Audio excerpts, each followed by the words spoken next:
அருட்பெருஞ்சோதி அருட்பெருஞ்சோதி தனிப்பெரும் கருணை அருட்பெருஞ்சோதி. எல்லா உயிர்களும் இன்புற்று வாழ்க, வள்ளல் மலரடி வாழ்க வாழ்க. கொல்லா விரதம் குவளை எல்லாம் ஓங்குக, நல்லோர் நினைத்த நலம் பெறுக, நன்றி நினைத்த எல்லோரும் வாழ்க இசைந்து. உலக மக்களே, அறிவார்ந்த அன்பர்களே, ஆன்மநேய ஒருமைப்பாடுடைய அன்பர்களே, வல்லப்பமான நமக்கு அருளிய திருவற்பாவில் 3ஆம் திருமுறையில் பதிகம் 11 குறி ஆராய்ச்சி என்ற தலைப்பில் இருக்கின்ற பாடலுடைய விளக்கங்களை பார்த்து கொண்டிருக்கிறோம். குறி ஆராய்ச்சி மொத்தம் 11 பாடல்களை கொண்டது. இதுவரையிலும் 9 பாடலுடைய விளக்கங்களை பார்த்திருக்கிறோம். இன்று 10வது பாடலுடைய விளக்கத்தை பார்க்க போகிறோம்.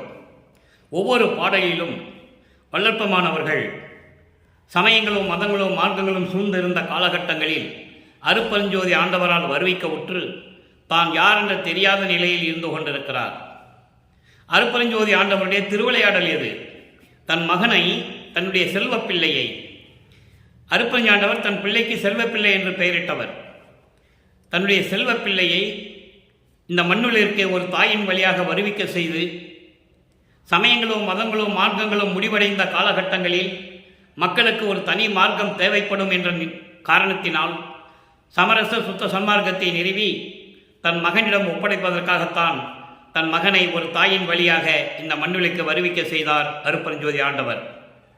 4 யுகங்களிலுமே, கிரேத யுகம், திரேத யுகம், துவார யுகம், கலியுகம், இந்த 4 யுகங்களிலுமே சமயங்கள் மதங்கள் மார்க்கங்கள் எல்லாம் தோன்றி அதற்கேற்றபடி ஆலயங்களை அமைத்து மக்களை வழிபட வைத்து விட்டார்கள். இது வல்லற்பமாக நமக்கு கூறிய பிரபஞ்சத்தின் உண்மை.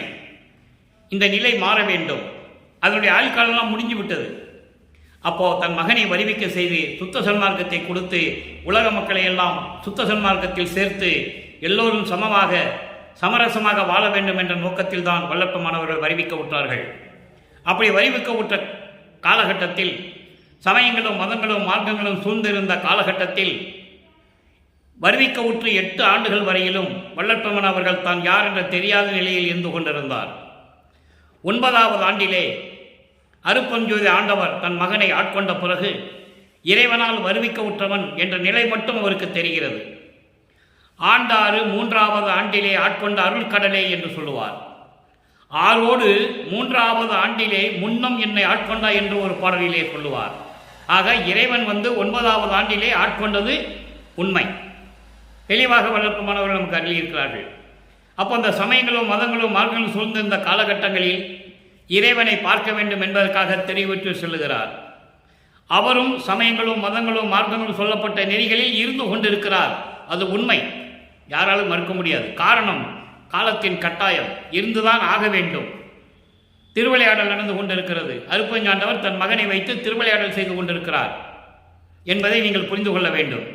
அப்போ இறைவன் திருவற்றில் இருக்கின்ற இறைவன் எப்படியெல்லாம் இருக்கிறார் என்பதையும், அதன் பிறகு அவர் வருவாரா வரமாட்டாரா என்று தெரியவில்லையே என்ற சூழ்நிலை ஏற்பட்ட போது, ஏனென்றால் இதுக்கு முன்னால் பார்த்த பதிகங்களிலே நாம் தெளிவாக பார்த்திருக்கிறோம். நமது பிள்ளை பெருமான் அவர்களை பார்த்து தியாகராஜ பெருமான் ஓடுவதும், தெருவழியாக ஓடுவதும், காட்சி கொடுத்து மறைவதும் இவர்கிட்ட பக்கத்திலே வர்றதில்லை.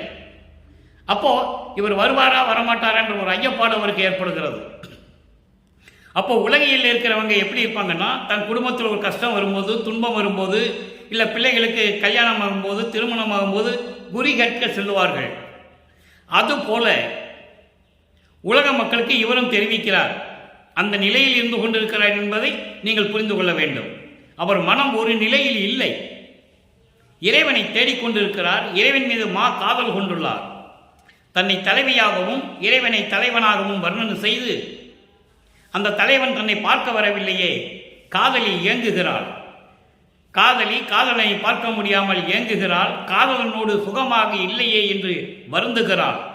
அப்படிப்பட்ட சூழ்நிலையில் இனிமேல் நம்மளை பார்க்க வருவாரா வரமாட்டாரா, நீ எத்தனை ஆண்டுகள் ஆகுமோ, எத்தனை வாரங்கள் ஆகுமோ, மாதங்கள் ஆகுமோ என்று தெரியாத நிலையில் மனத்தில் ஏற்பட்ட குழப்பத்தினால் இவர் ஒரு குறத்தி பெண்ணிடம் போய் குறி கேட்பது போல இந்த பாடலை நமக்கு அள்ளியிருக்கிறார்கள். அதை பார்த்து கொண்டிருக்கிறோம்.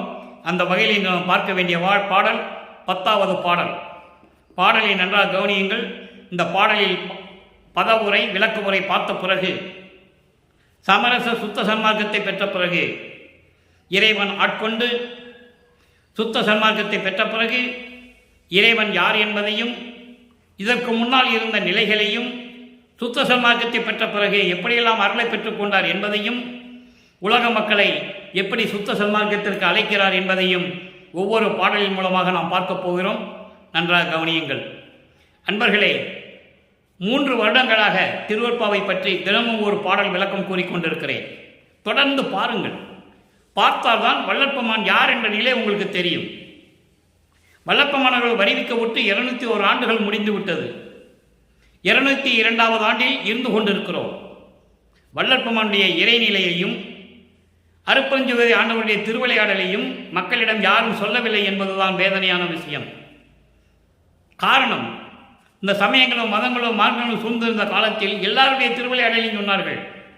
சிவபெருமானுடைய திருவிளையாடல், நடராஜனுடைய திருவிளையாடல், முருகனுடைய திருவிளையாடல், இவங்கெல்லாம் பத தலைவர்கள், சைவ சமயத்துடைய தலைவர்கள், சமயங்களின் தலைவர்கள். இதையெல்லாம் சொன்னாங்க.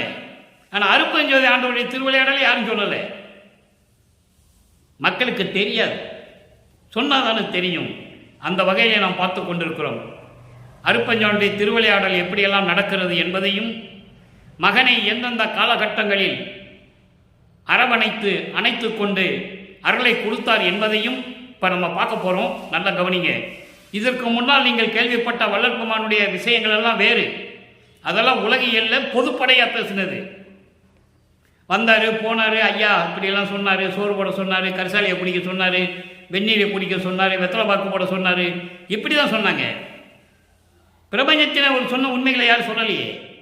அதை தான் நம்ம பார்த்து கொண்டிருக்கிறோம். நல்லா கவனிக்கணும் நீங்கள். கற்றை சடை மேல் கங்கை தனை கலந்தார்.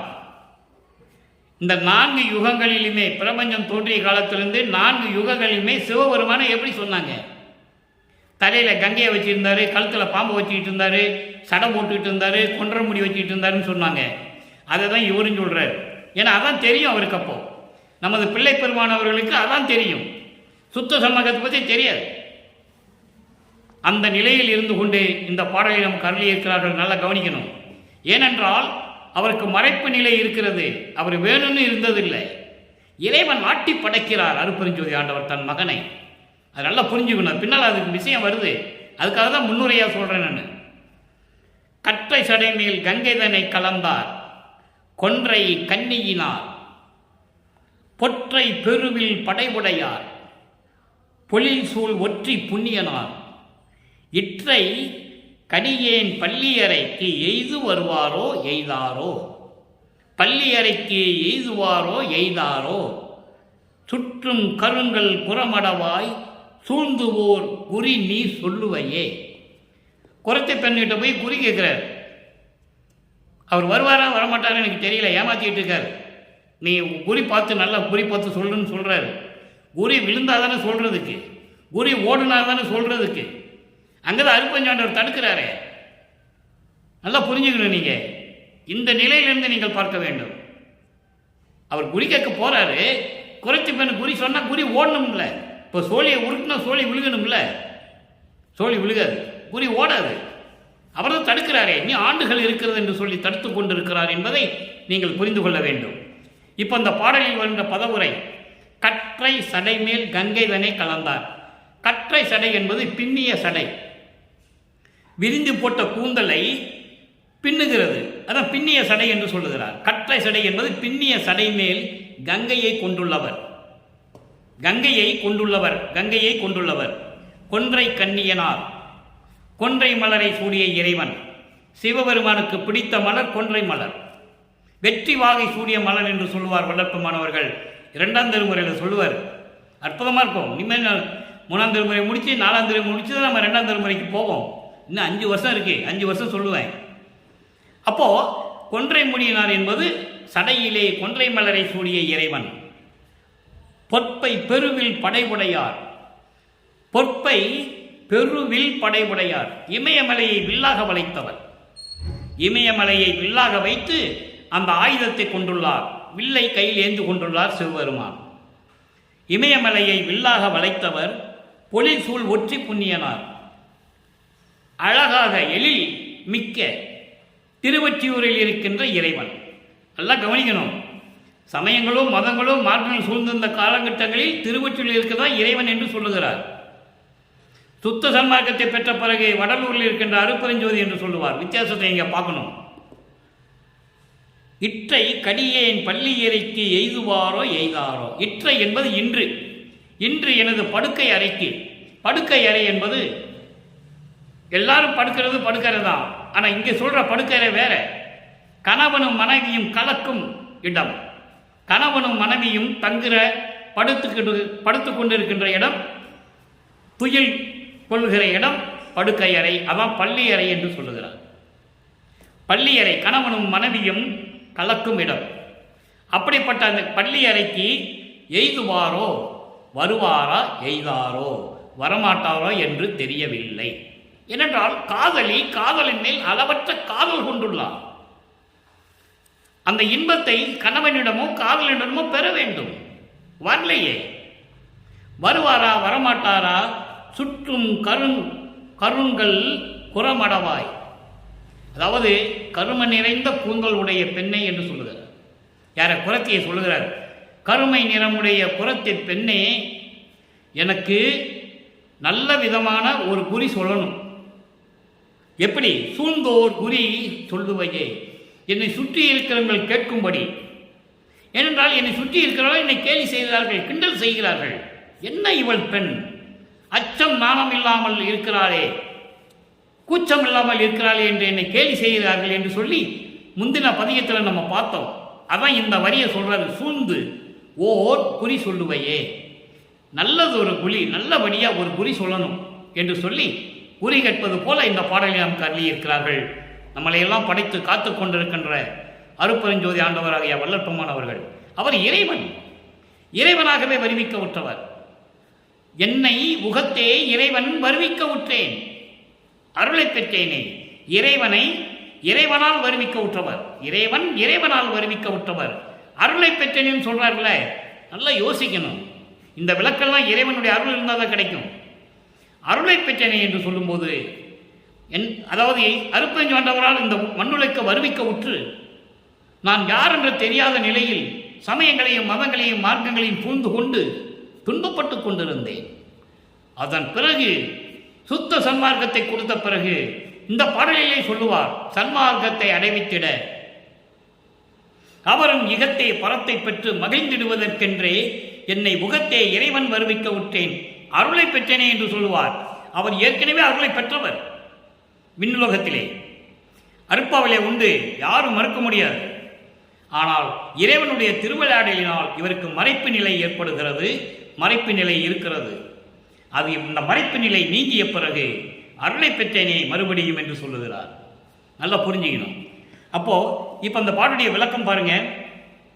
பின்னிய சடையை கொண்டவர், அந்த பின்னிய சடை மேல் கங்கையை சுமந்து கொண்டிருப்பவர், கொன்றை மலர்களை சூடிய இறைவன், இமயமலையை வில்லாக வைத்தவர் இறைவன்.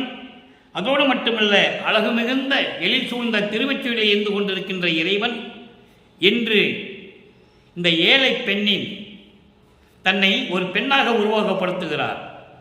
இறைவனை ஆண்மகனாக உருவப்படுத்துகிறார். அதாவது காதலி காதலனாகவும், தலைவி தலைவனாகவும், குரத்தியாகவும், குறைகிற பெண்ணை குரத்தியாகவும் உருவப்படுத்துகிறார்.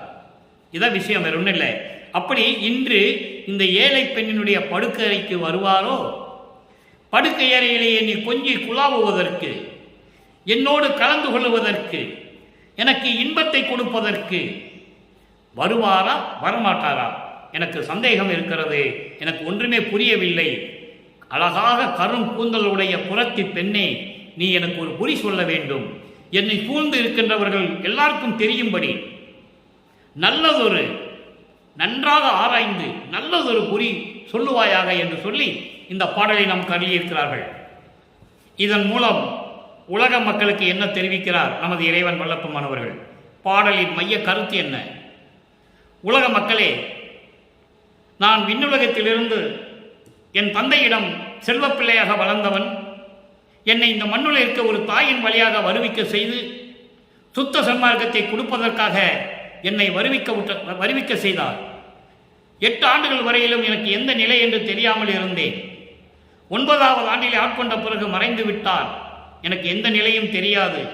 நானும் சமயங்களிலும் மதங்களிலும் மார்க்கங்களில் இருந்து கொண்டு அதன் நெறிகளை பின்பற்றி கொண்டு இருந்தேன். ஆனால் காலங்கள் சென்றன, ஆண்டுகள் கடந்து விட்டது.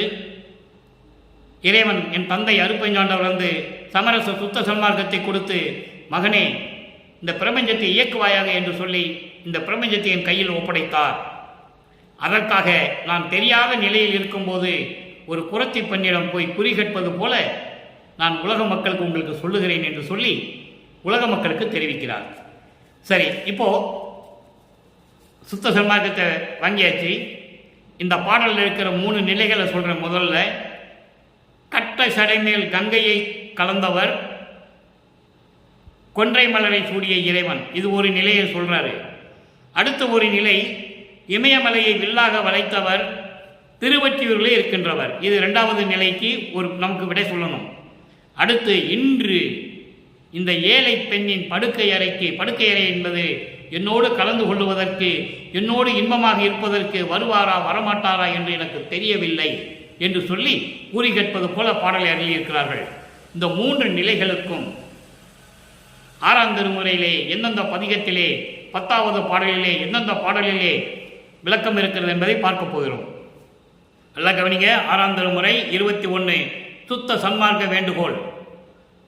சமயங்களிலும் மதங்களிலும் மார்க்கங்களிலும் எல்லாம் முடித்துவிட்டு அருப்பஞ்சோண்டவர் அதெல்லாம் பொய் என்று சொல்லிவிடு உலக மக்களுக்கு என்று சொன்ன பிறகு ஞானசரியிலே சொல்லுகிறார், அதெல்லாம் பொய்ன்னு சொல்றார். பொறித்த மதம் சமயமெல்லாம் பொய் என்று சொல்லிவிட்டார்.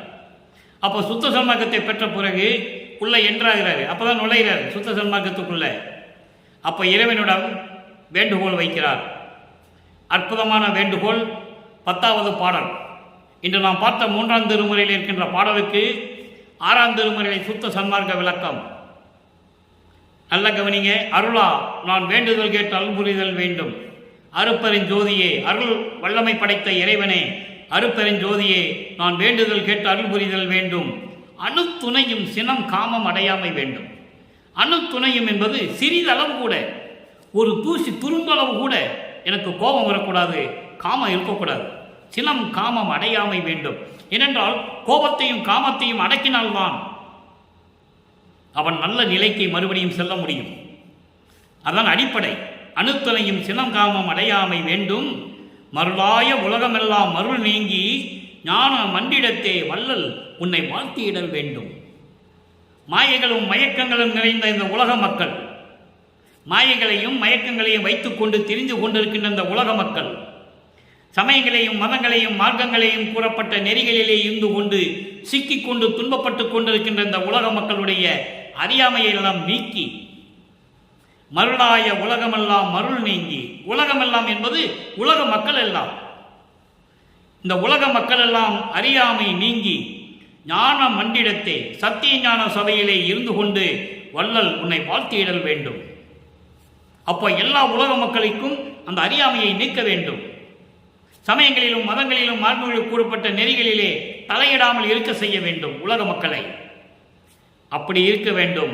அடுத்து பாருங்க, இருளாமை உறல் வேண்டும், என்னை அடுத்தால் சுகம் வாய்த்திடல் வேண்டும்.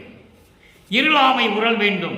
இருளாமை உறல் வேண்டும் என்பது அறியாமை, மூட நம்பிக்கை, இதெல்லாம் என்கிட்ட சேரக்கூடாது. அறியாமை, மூட நம்பிக்கைலாம் என்கிட்ட வரவே கூடாது. அடுத்து, என்னை அடுத்தால் சுகம் வாய்த்திடல் வேண்டும். என்னை அடுத்தால், என்னை பின்பற்றி கொண்டு சுத்த சன்மார்க்கத்தில் இருக்கக்கூடிய அன்பர்கள், அவர்களெல்லாம் என்னை அடுத்தால் சுகம் வாய்த்திடல் வேண்டும். அவங்களாம் இன்பமாக இருக்கணும், நோய் நொடி இல்லாமல் இருக்கணும். அப்போ சுத்த சன்மார்க்கத்தில் இருந்தாலும் இறைவனுடைய அருள் கிடைக்கும் என்பதை சுட்டி காட்டுகிறார். எவ்வுயிரும் இன்பம் அடைதல் வேண்டும், எல்லா உயிர்களும் இன்பம் அடைதல் வேண்டும். பொருளாம் ஓர் திருவடிவில் உடையாயும் நானும், பொருளாம் ஒரு திருவடிவில், இறைவன் நிலையில், கடவுள் நிலை, அதுதான் சரியை கிரியை யோக ஞானம், ஞானத்தினுடைய நிலை 16வது நிலை. முதலிலே சரியை கிரியை யோகம் 12 நிலைகளும் சமயங்களும் மதங்களும் மார்க்கங்களை சார்ந்தது. தெளிவாக சொல்வார், பண்பார்க்கம் கடந்தேன் என்று சின்னம்படி, 12 மேல் நின்று சின்னம்படி. 12 மேலனா 13வது நிலை திரையோதச நிலை, அதுதான் ஞான சரியை. அப்போ பொருளாம் ஒரு திருவடிவில், அப்படி கடவுள் நிலையில் இருக்கின்ற உன்னுடைய திருவடிவில் அருள் வடிவில் உடையாயும் என்னை உடையவனே நானும் நீயும் புணர்ந்து கலந்து ஒன்றாகி பொருந்துதல் வேண்டுவனே, என்னோட நீ வந்துடணும்னு சொல்ற. இது வேண்டுகோள். இப்போ இந்த வேண்டுகோளுக்கு வச்சுட்டாருல்ல, அப்போ அந்த அருளெல்லாம் இவருக்கு கிடைக்கணும்ல, அதை பார்க்க போகிறோம். அருள் விளக்க மாலை 37வது பதிகம் அருள் விளக்க மாலை. இவர் பெற்ற அருளுடைய விளக்கம் என்ன, இறைவனுடைய விளக்கம் என்ன, அருட்பெருஞ்சாண்டியுடைய விளக்கம் என்ன? இங்கே தியாகராஜ பெருமானும் சொல்லலை, திருவொற்றில் இருக்கின்றவன் சொல்லலை, பின்னிய சடையில் கங்கையை வச்சவனும் சொல்லலை. நல்லா கவனிக்கணும். நீங்க அவர்களெல்லாம் சமயத்தை சேர்ந்த பதத்தலைவர்கள், அருட்பெருஞ்சோதி ஆண்டவரால் உருவாக்கப்பட்டவர்கள். இப்போ அந்த பிரபஞ்சத்தின் உண்மையை யாருமே சொல்லலை. இப்போ வல்லற்பெருமான் சொல்றார் பாருங்க, நமது இறைவன் சொல்றார் பாருங்க, ஒரு வெளியே. அன்பர்களே, அற்புதமான விளக்கம் இது. எந்த தமிழ் அகராதியில் இருக்காது, யார் சொல்லவும் முடியாது. இறைவனுடைய விளக்கம், சுத்த சன்மார்க்க விளக்கம். உரு வெளியே, உரு வெளிக்குள் உற்ற வெளி உருவே, உரு நடுவும் வெளி நடுவும் ஒன்றான ஒன்றே. ரெண்டு வழிக்கு சொல்லுவோம், ரெண்டு வரிக்கு விளக்கம். உரு வெளியே, உரு வெளியே என்பது உருவமாக இருக்கின்றவர்கள் 4 பேர். பிரம்மன், திருமால், ருத்திரன், மகேஸ்வரன். இவங்கெல்லாம் பதத்தலைவர்கள். சதாசிவம் அருவமாக இருக்கின்றவன். அப்போ உரு வெளியே, இவங்களுக்கென்று ஒரு உலகங்கள் இருக்கிறது. அது அகவல்லே சொல்லுகிறார், சிருட்டி தலைவரை சிருட்டி அண்டங்களை அருள் திறவகுத்த அருட்பெருஞ்சோதி. பிரம்மன் சிருட்டி தலைவன், பிரம்மன் அவன் கடவுள் அல்ல, அருட்பெருஞ்சாண்டால் உருவாக்கப்பட்டவன். ஆன்ம தத்துவத்தை கொடுத்து 24 தத்துவங்களை கொடுத்து உலகத்தை இயக்குக என்று சொன்னவன் அருட்பெருஞ்சோதி ஆண்டவர். அப்போ அந்த பிரம்மன், திருமால், ருத்திரன், மகேஸ்வரன் 4 பேர் உருவமாக இருந்து கொண்டிருக்கிறவர்கள். அவர்கள் இருக்கின்ற வெளிகளுக்கு மேல் உருவெளியே. அப்புறம் உருவெளிக்குள் உற்ற வெளி உருவே பாருங்க. அப்புறம் விந்து, நாமம், பரவிந்து, பரநாமம், இது அருவமாக இருக்கிறது. அப்புறம் அந்த உரு வெளிக்குள் சேர்ந்த வெளி உருவே அருவமாக இருக்கின்ற நிலைகள். அது இல்லாமல் உரு நடுவும் வெளி நடுவும், உரு நடுவும் வெளி நடுவும் என்பது அருவமாக இருக்கின்றவன் சதாசிவம். எல்லாத்தையும் இங்கு சொல்லிடுறாரு. 5 பதத்தலைவர்களுடைய நிலையை சொல்லி அவங்களுடைய நிலைகளுக்கு மேல் அவங்களுக்குன்னு உலகங்கள் இருக்கு. அந்த உலகங்கள் அந்த வெளிகளில் இருக்கு. அந்த வெளிகளுக்கு மேல் இதுவெல்லாம் தாண்டி இருக்கின்ற எல்லாவற்றையும் ஒன்றாக இணைத்த ஒன்றான ஒன்றே. ஒன்றேனா இறைவன், ஒரே கடவுள் அருட்பெருஞ்சோதி. இந்த பிரபஞ்சம் தோன்றிய காலத்திலிருந்தே ஆதியம் அந்தமில்லாமல் சுயமாக தோன்றியவன் அருட்பெருஞ்சோதி. அதான் ஒன்றான ஒன்றை இவங்களையெல்லாம் ஒன்றாக திரட்டி இவங்களுக்கு மேல் இருக்கின்ற இறைவன், ஒரே இறைவன், ஒன்றான ஒன்றே என்று சொல்லுகிறார். இதை மகாதேவ மலையிலே சொல்லுவார். 1ஆம் திருமுறை மகாதேவ மலையிலே 5வது பதிகத்திலே 57வது பாடலிலே சொல்லுவார். எப்படி? உரு நான்கும் அரு நான்கும் நடுவே, உரு நான்கும் அரு நான்கும் நடுவே நின்ற உரு அருவே. என்ன அருமையா சொல்றாரு பாருங்க. இதை மகாதேவ மலையிலே சொல்லுவார். அதை தான் இங்கே சுத்த சன்மார்க்க விளக்கம் கொடுக்கிறார். உரு நான்கும் என்பது பிரம்மன், திருமால், ருத்திரன், மகேஸ்வரன். அரு நான்கு என்பது பிந்து, நாமம், பரவிந்து, பரநாமம். ஒளி ஒளி. விந்து என்பது லைட்டு ஒளி, நாமம் என்பது சவுண்டு ஒளி, பரவிந்து பரநாமம். அந்த நிலைகளுக்கெல்லாம் அருவம், உருவம் கிடையாது. அப்போ உரு அருவம் நடுவே நின்ற உரு அருவம் யாரு? சதாசிவம். இவங்களுக்கெல்லாம் நடுவே நின்று விளங்கி கொண்டிருக்கின்ற இறைவன் என்று சொல்லுவார். எங்கே? மகாதேவ மாலையிலே. அதை இங்கே சொல்றார். உரு வெளியே, உரு வெளிக்குள் உற்ற வெளி உருவே.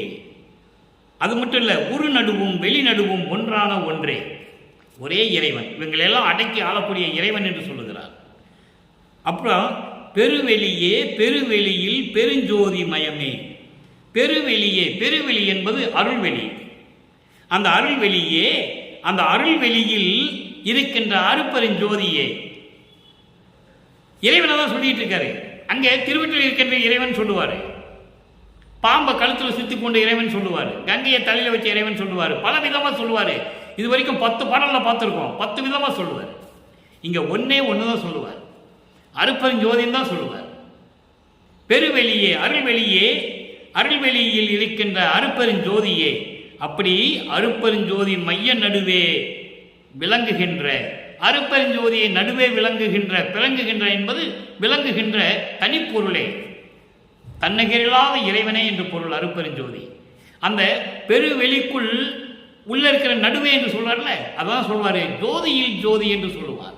ஜோதியுள் ஜோதி, ஜோதியில் உள் ஜோதி நடமாடுகின்ற இறைவன் என்று சொல்லுவார், நடனமாடுகின்ற இறைவன் என்று சொல்லுவார். அதை தான் சொல்றாரு இங்கே.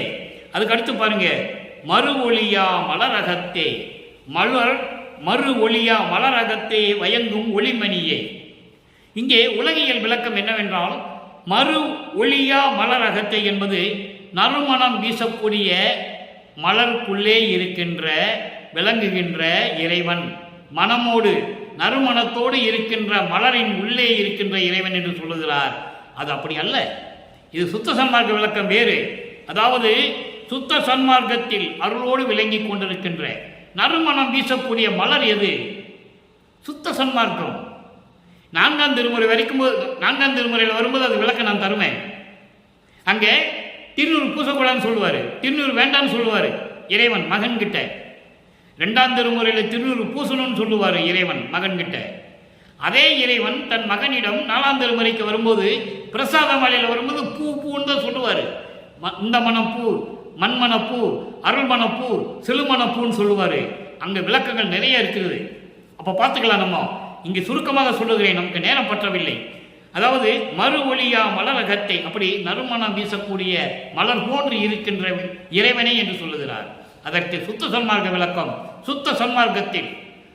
சுத்த சன்மார்க்கத்தில் அருளோடு விளங்கி கொண்டிருக்கின்ற அருட்பெருஞ்சோதியே, மந்திரமே தந்திரமே, இறைவனை சொல்லுகிறார். மந்திரமே தந்திரமே, மதிப்பு அறியா மருந்தே. மதிப்பு அறியா மருந்தே என்பது அளவிட முடியாத, மதிப்பிட முடியாத அமுது போன்ற இறைவன். மருந்து என்பது அமுதம், அமுதம் போன்ற இறைவனே திருவொளியாது ஓங்கும் மணிமன்றி. திருவொளியாது என்பது அருள்நிலை விலகாமல், அருள்நிலை விலகாமல் அருளோடு விளங்கி கொண்டிருக்கின்ற சத்தியஞான சபையிலே மன்றில் நடத்தரசே. அப்படிப்பட்ட சத்தியஞான சபையில் அருளோடு விளங்கி கொண்டிருக்கின்ற, அருள் விலகாமல் என்றும் நிலை பெற்று நின்று கொண்டிருக்கக்கூடிய சத்தியஞான சபையிலே அருள் நடனம் செய்து கொண்டிருக்கின்ற இறைவனே, என்னுடைய பாடலை இழிந்த பாடல் என்று ஒதுக்கி விடாமல், சிறுமொழி என்று இகழாதே, என்றை தள்ளிவிடாமல், புறந்தள்ளி விடாமல், ஒதுக்கி விடாமல் எல்லாவற்றையும் சேர்த்து மகிழ்ந்து அருளே என்று சொல்லுகிறார்.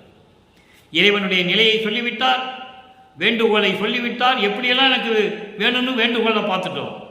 இப்போ மகிழ்ந்து அருளேன்னு சொல்றாரு. இப்போ அப்படிப்பட்ட இறைவனை எப்படி பார்த்தார்? கண்டு கனிந்து கலந்து கொள்ளல். 10வது பாடல், அற்புதமான பாடல். அங்கே அருள் விளக்க மாலையிலே 20வது பாடல். 3ஆம் திருமுறையிலே பார்த்த 10வது பாடலுக்கு அருள் விளக்க மாலையிலே 20வது பாடல்.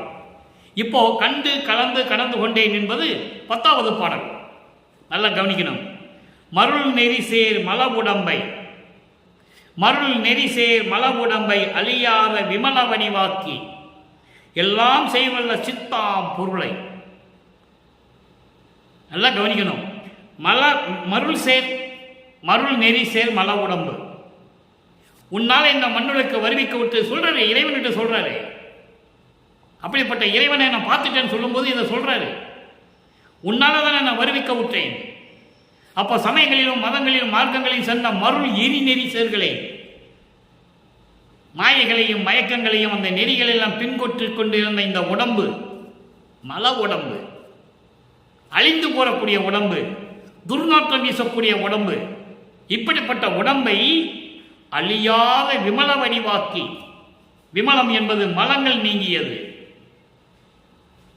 மலங்கள் நீங்கியது, மலங்கள் நீங்கிய இந்த உடம்பை அழியாத வடிவாக்கி மரணமில்லா பெருவாழ்வை கொடுத்து எல்லாம் செய்வல்ல சித்தாம் பொருளை. எல்லா சித்துகளையும் எனக்கு செய்யும்படி எனக்கு கொடுத்த இறைவனை, அருளை பெற்றுக்கொண்டதை சொல்லிவிட்டார்.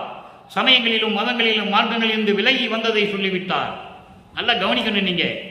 அப்படிப்பட்ட இறைவனை, தருணம் அது தெரிந்து எனக்கு தானே வந்து அளித்த தயாநிதியை, தருணம் அதை தெரிந்து என்பது அந்தந்த நேரத்துக்கேற்றபடி. அதைதான் 1வது வருடத்திலிருந்து வருவிக்கப்பட்ட 1வது வருடத்திலிருந்து 51 ஆண்டுகளையும் 8 பிரிக்கிறார் அருட்பெருஞ்சோதி ஆண்டவர். அந்தந்த காலகட்டத்தில் வந்து 8 வருடங்களுக்கு ஒரு முறை அடுத்து தருணம் தகுந்து வந்து, தருணம் தெரிந்து வந்து எனக்கு தானே வந்து அளித்த தயாநிதியை, அதை தான் சொல்லுவார் அருள் விளக்க மாலையிலே சொல்லுவார், அன்பு மாலையிலே சொல்லுவார் 4ஆம் திருமுறையிலே. அங்கதானே முதலில் ஏமசித்தியை பெறுகிறார். அதெல்லாம் அற்புதமாக இருக்கும். அப்போ ஏமசித்தியை பெற்ற பிறகு அங்க ஒரு பாடல்ல சொல்லுவார், முன் பருவம் பின்பருவம் காட்டி அருளினாய் என்று சொல்லுவார். முன்பருவம் பின்பருவம் காட்டி அருளினாய். அற்புதமான வரி அது. அந்த வரி முன்பருவம் என்பது உன்னாலே ஒரு தாயின் கருவறையிலே இருந்ததிலிருந்து ஒவ்வொரு பருவத்திலும் முன்பருவம் பின்பருவம் காட்டி எனக்கு அருளினாய் என்று சொல்லுவார்.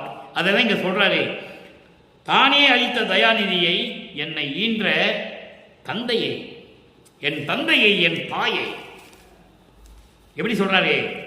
நீயே என் தந்தை அருளுடையாய், என்னை நேர்ந்து பெற்ற தாயை என்று சொல்லுவார். நீதான் என்னை ஈன்றாய் என்று சொல்லுவார். மக்களிடம் யார் சொன்னது? யாருமே சொல்லலையே.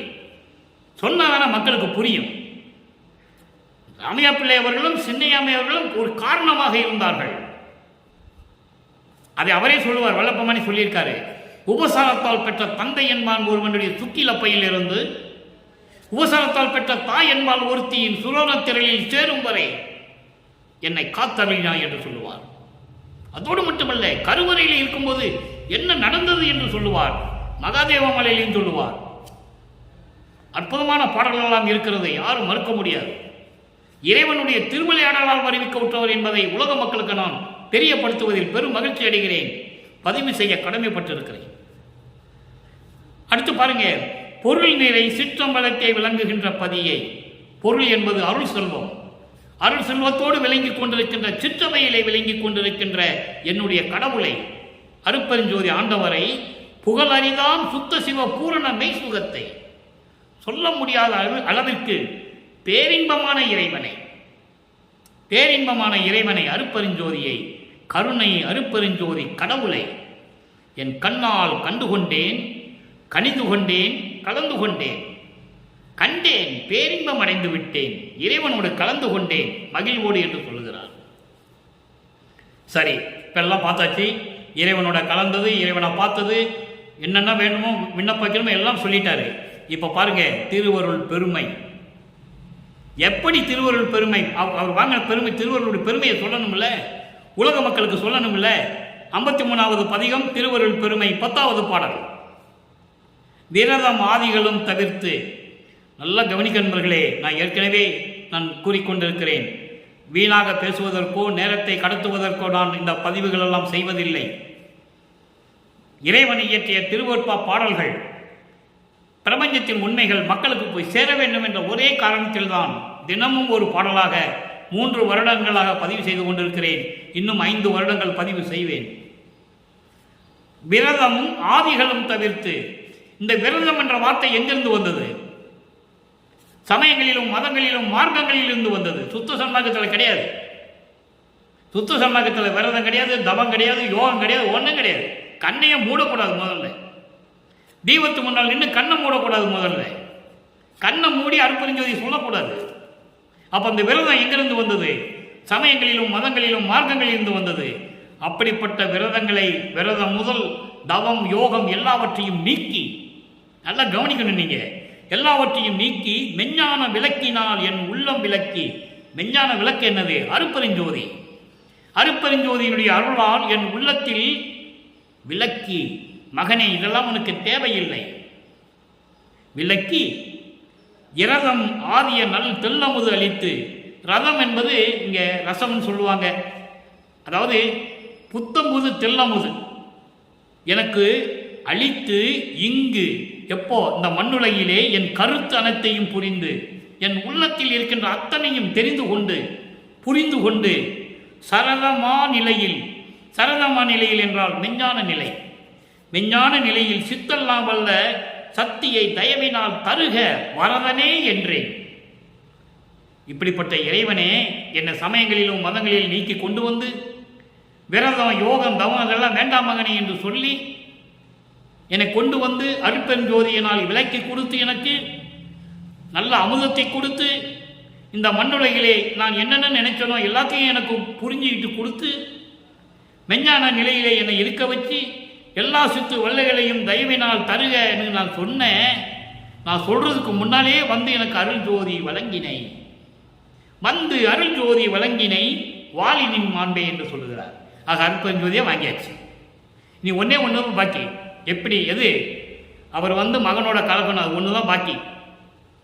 எல்லாம் வாங்கியாச்சு, எல்லா அருளையும் வாங்கியாச்சு, அருட்பெருஞ்சோதியை வாங்கியாச்சு, 5 தொழிலை வாங்கியாச்சு, பிரபஞ்சத்தில் இருக்கிற சக்தியை வாங்கியாச்சு, எல்லாம் வாங்கியாச்சு. அருட்பெருஞ்சோதி இவரோட கலக்கணும். தந்தை மகனோடு கலந்து இந்த திருவிளையாடலை முடிக்க வேண்டும். எங்க வச்சு முடிக்கணும்? சித்தி வளாகத்தை வச்சு முடிக்கணும். அப்போ 2 பேருமே மகனோடு சேர்ந்து மகனை இறைவனாக்குகிறார். இப்போ எல்லாம் முடிச்சாச்சு. இதை உலக மக்களுக்கு சொல்லுகிறார். 105வது பதிகம் புனித குலம் பெருமாறு புகழல். புகழல் என்றால் சொல்லுதல், வாங்கன் கூப்பிடுறார். சுத்த சன்மார்க்கத்தை பெற்றுக்கொள்ளுங்கள் உலக மக்களை என்று சொல்லுகிறார். 10வது பாடல் 3ஆம் திருமுறையில் அங்கே எந்த விளக்கமும் கிடையாது. இறைவன் சிவபெருமான் எப்படிப்பட்டவன், தியாகராஜ பெருமான் எப்படிப்பட்டவன், நடராஜன் எப்படிப்பட்டவன், இப்படிதான் சொல்லிக்கிட்டே வருவார். ஏன்னா அந்த நிலை அவருக்கு அப்பொழுதுதான் இருந்தது. காலத்தின் கட்டாயம் இருக்க வேண்டிய சூழ்நிலை இறைவன் இருக்க வைக்கிறார். அது அவருக்கே தெரியாது.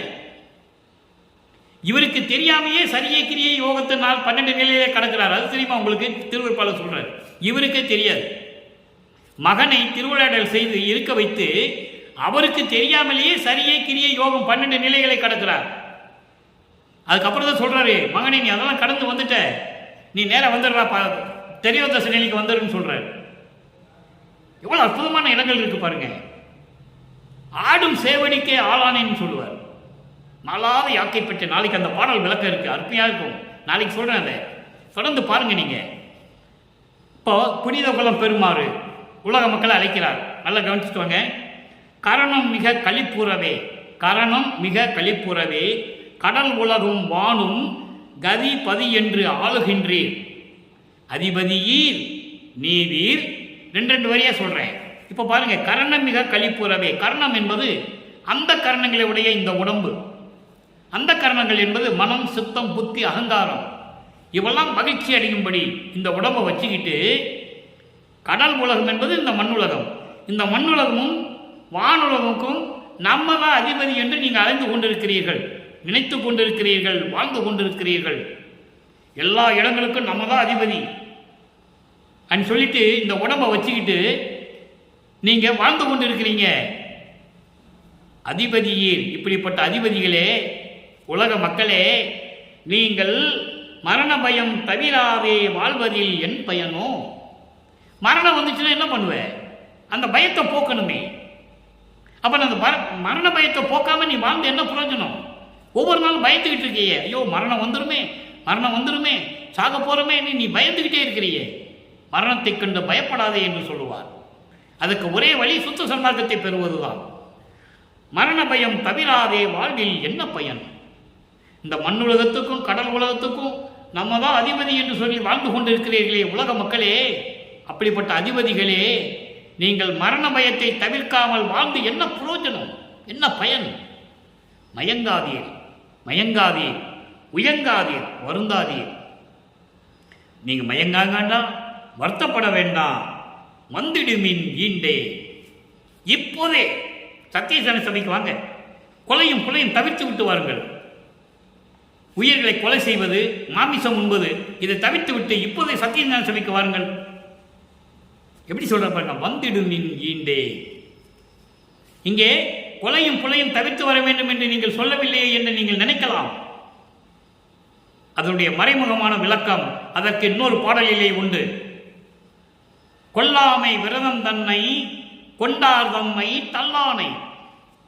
கொலையும் புலையும் தள்ளாரை தழுவானை. அதான் இந்த விளக்கம். ஒவ்வொரு பாடலிலும் எல்லா பாடலும் சொல்ல முடியாது. வந்திடுமின் ஈண்டே என்றால் கொலையும் புலையும் தவிர்த்து வர வேண்டும். ஏனென்றால் கொல்லாமை விரதத்தை விட்டவனை இறைவன் தள்ளிவிட மாட்டான், சேர்த்துக் கொள்ளுவான், கொஞ்சி குழாவுவான். கொலையும் புலையும் தள்ளாரை தழுவானை சட்டம் பண்ண மாட்டார் இறைவன். வந்து புரோஜனம் இல்லை. நீ வடலூருக்கு சத்தியஞானிக்கு வந்து புரோஜனம் இல்லை, சித்தி விழாவுக்கு வந்து புரோஜனம் இல்லைன்னு சொல்றாரு. இறைவன் சொன்னதை நான் சொல்லிக் கொண்டிருக்கிறேன். இதை யாரும் மக்களிடம் சொல்லவில்லை என்பதுதான் வேதனையான விஷயம். சொல்லிவிடுவோம். வருவதும் வராததும் நம்மளுடைய உரிமை. மக்களுக்கு தெரியும் இல்லையா? வடலூருக்கு போனா இதெல்லாம் விட்டுட்டு போகணும், சித்தி விழாவுக்கு போனா இதெல்லாம் விட்டுட்டு போகணும், மக்களுக்கு தெரியணும். அதான் இங்க சொல்றாரு. வந்திடுமின் ஈண்டே. அடுத்து சொல்றாரு பாருங்க, திறனமும் ஓர் ஐந்தொழிலை செய்ய ஒளி வழங்கும் சித்திபுரம். எங்க? வடலூர். சித்திபுரம் என்பது வடலூர். அதாவது ஒரு துரும்பு கூட இறைவனுடைய அருளை பெற்றுவிட்டால் ஐந்தொழில் செய்யுமா. எவ்வளவு அற்புதமா சொல்றாரு பாருங்க. கொலையும் புலையும் தவிர்த்து நீங்க வந்துட்டா ஒரு ஐந்தொழில் செய்யக்கூடிய அருள் வல்லமை உங்களுக்கு கிடைக்கும்னு சொல்றாரு. சித்திபுரம் என ஓங்கும் உத்திர சிற்றவையில் சரணம் எனக்கு அளித்து எனக்கு அடைக்கலம் கொடுத்து என்னையும் பானாக்க, என்னையும் இறைவனாக்க. நல்லா கவனிக்கணும். என்னையும் தானாக்க, என்னையும் இறைவனாக்க எனது தனி தந்தை, யாரிடம் ஒப்பிட முடியாத உயர்ந்த நிலையில் இருக்கின்ற என் தந்தை வருகின்ற தருணம் வந்துவிட்டது. வாருங்கள் உலக மக்களே, சத்தியஞான சிவைக்கு வாருங்கள், கொலையும் புலையும் தவிர்த்து விட்டு வாருங்கள். இறைவன் உங்களுக்கு அருளை கொடுக்க தயாராக இருக்கிறான் என்று சொல்லுகிறார். இதை நல்லா கவனிங்க. ஞானசரியிலே ஒரு பாடலில் சொல்லுவார். இந்த திறனம் என்று ஒரு துரும்புன்னு சொல்லுவார். அதுக்கு சொல்லுவார் பாருங்க, மரணம் என்றால் சடம் என்னும் ஒரு திறனமும் சம்மதியா. ஒரு துரும்பு கூட உனக்கு மரணம் வருதுன்னா சம்மதிக்காதான். அப்ப நீ என்ன பண்ணணும்? எனக்கு மரணம் தேவையில்லை என்ற நிலையில் இருக்கணும். மரணம் என்றால் சடம் என்னும் ஓர் திறனமும் சம்மதியா, சார்ந்திடும் அம்மரணத்தை தடுத்திடலாம் கண்டே. நீ சத்தியஞான சிவைக்கு வந்து அவனுக்கு மரணம் இல்லை என்று சொல்லுகிறார். அதோடு மட்டுமா, இறைவனுடைய அருள் இருந்தால் ஒரு துரும்பு கூட ஐந்தொழில் புரியும் என்று சொல்லுவார். அருள் பெரில் துரும்பும் ஓர் ஐந்தொழில் புரியும். அகவல்ல சொல்லுவாரு 983வது வரி.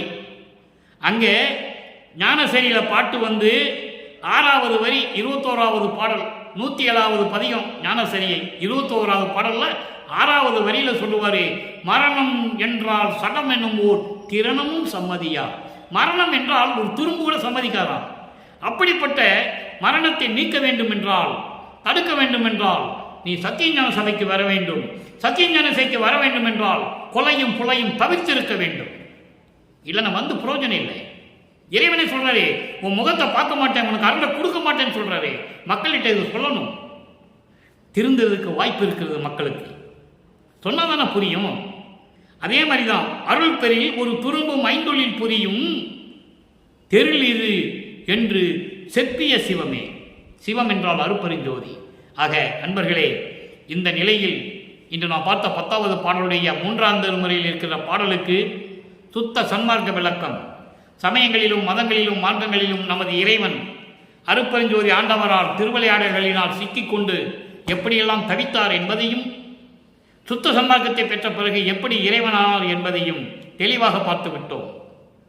எனவே நீங்களும் சுத்த சன்மார்க்கத்தில் இணைந்து கொலையும் புலையும் தவிர்த்து வடலூருக்கு வாருங்கள், சித்தி வளாகம் வாருங்கள். இறைவனுடைய அருளை பெற்றுக்கொண்டு இந்த வையகத்திலே நீங்கள் வாழ்வாங்கு வாழ வேண்டும். உற்றார் உறவினர்களோடு நீங்கள் வாழ்வாங்கு வாழ வேண்டும். நோயற்ற வாழ்வில் வாழ வேண்டும் என்று இறைவனுடைய தயவாலையும் கருணையாலையும் கூறி இந்த வள்ளலார் ஊழியன் விடைபெறுகிறேன். மீண்டும் நாளை சந்திப்போம். நன்றி, வணக்கம். அருட்பெருஞ்சோதி அருட்பெருஞ்சோதி, தனிப்பெரும் கருணை அருட்பெருஞ்சோதி.